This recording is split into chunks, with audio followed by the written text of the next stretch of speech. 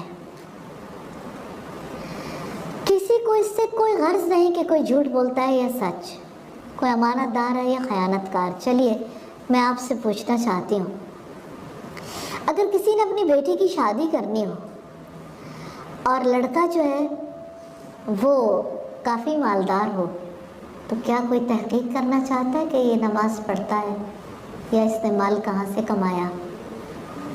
کسی کو ضرورت فیل نہیں ہوتی۔ کون یہ جاننا چاہتا ہے کہ جہاں میں اپنی بیٹی دینا چاہتا ہوں وہ سچا انسان ہے یا جھوٹا، منافق ہے یا مومن؟ کیا ہم ایسے ماحول میں نہیں رہ گئے جہاں سچائی مشکوک ہو گئی، جہاں جھوٹ کو عزت مل گئی؟ ہر جھوٹے کو پتہ ہے کہ وہ جھوٹ بول کر کیسے دوسرے کی عزت کے دھجیاں اڑا سکتا ہے۔ کیا ہمارا میڈیا اس سلسلے میں اہم کردار ادا نہیں کر رہا؟ یعنی میڈیا پرسنز نے اپنے آپ کو ایک ایسے مقام پر رکھا ہے جہاں ان کو کوئی بھی ہائر کر سکتا ہے، برائب کر سکتا ہے۔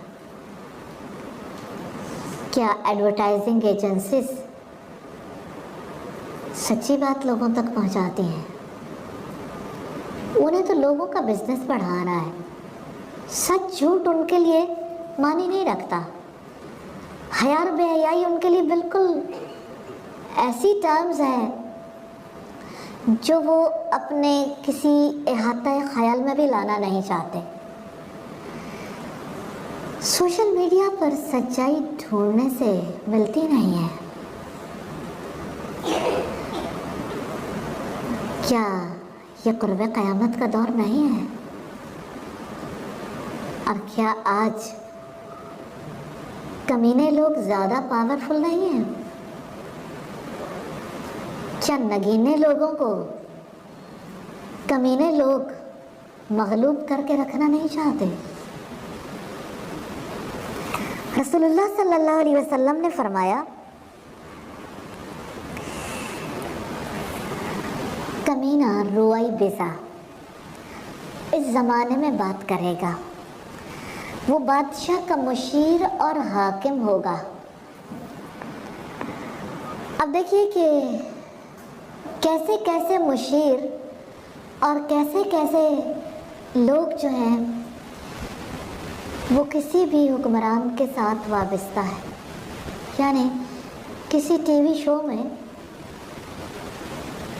کسی عزت دار آدمی کو کوئی بھی اٹھ کے تھپڑ مار سکتا ہے، برا بھلا کہہ سکتا ہے، بے لگام زبان استعمال ہو سکتی ہے۔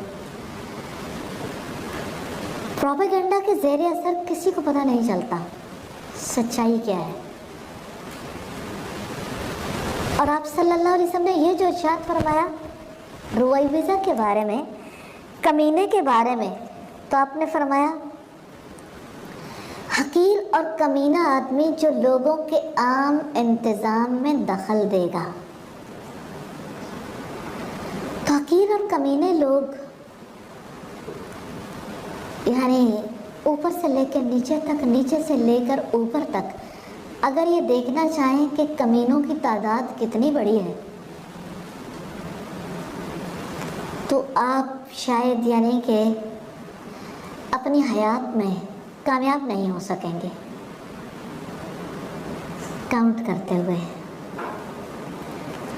ہاں، نگینہ نکال کر دکھائیے، جیسے محمد رسول اللہ صلی اللہ علیہ وسلم نے لوگوں کی تربیت کی، جیسے افراد کو تیار کیا، ہیرو جیسے لوگ دکھائیے، کتنے کم ہیں۔ آج کوئی ہیرا نہیں بننا چاہتا، اپنی اولاد کو بھی ہیرا نہیں بنانا چاہتا۔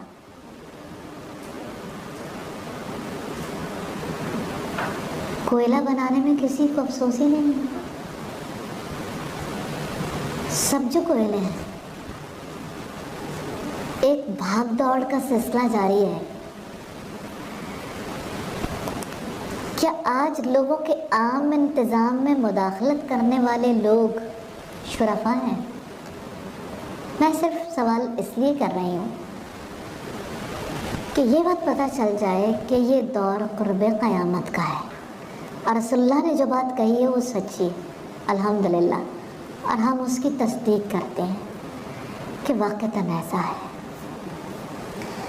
حدیث نمبر 4 ہے، فتنے اتار دیے گئے. ان ام سلمہ رضی اللہ تعالی عنہ،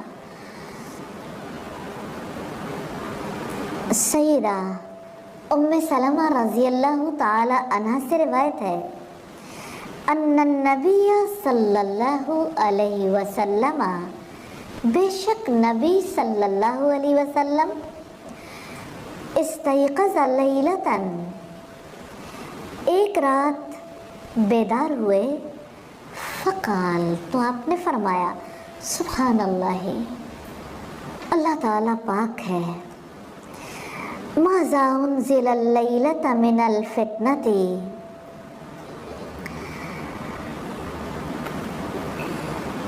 اللہ تعالیٰ کی ذات پاک ہے، اللہ تعالیٰ نے آج کی رات کتنے فتنے نازل کیے ہیں. ماذا انزل، کیا کچھ اتارا گیا، اللیلۃ، رات کو، من الفتنہ، فتنے میں سے، ماذا انزل من الخزائن، کیا کچھ نازل کیا گیا خزانوں میں سے آج کی رات. من یوقظ صواحب الحجرات، کون ان حجرے والیوں کو بیدار کرے گا. یا رب کاسیات فی الدنیا عاریۃ فی الآخرہ، کتنی ہی باریک کپڑے پہننے والیاں آخرت میں ننگی ہوں گی. حدیث کے حوالے سے اہم باتیں ہیں. پہلی بات یہ ہے، نبی صلی اللہ علیہ وسلم کی بیداری ہے، اور بیداری پر آپ کا یہ کہنا سبحان اللہ، کہ نقص سے پاک تو اللہ کی ذات ہے، کہ باقی سب نقص والے ہیں، کہ آج کی رات کتنے فتنے نازل کیے گئے اور کتنے خزانے نازل کیے گئے. اور آپ نے فرمایا کہ ان حجرے والیوں کو کوئی بیدار کیوں نہ کرے. آپ کی مراد یہ تھی کہ ازواج مطہرات اٹھیں اور نماز ادا کریں، یعنی تہجد ادا کریں. پھر آپ نے جو بات بتائی کہ کتنی ہی باریک لباس پہننے والیاں ایسی ہوں گی جو آخرت میں برہنہ ہوں گی، ننگی ہوں گی. اس حدیث سے یہ پتہ چلتا ہے کہ لباس بھی بہت بڑا فتنہ ہے، اور آپ میں سے کون نہیں جانتا باریک لباس کی وجہ سے کیسے عورت مردوں کے لیے فتنہ بن جاتی ہے، شیاطین کے لیے مواقع پیدا کر دیتی ہے.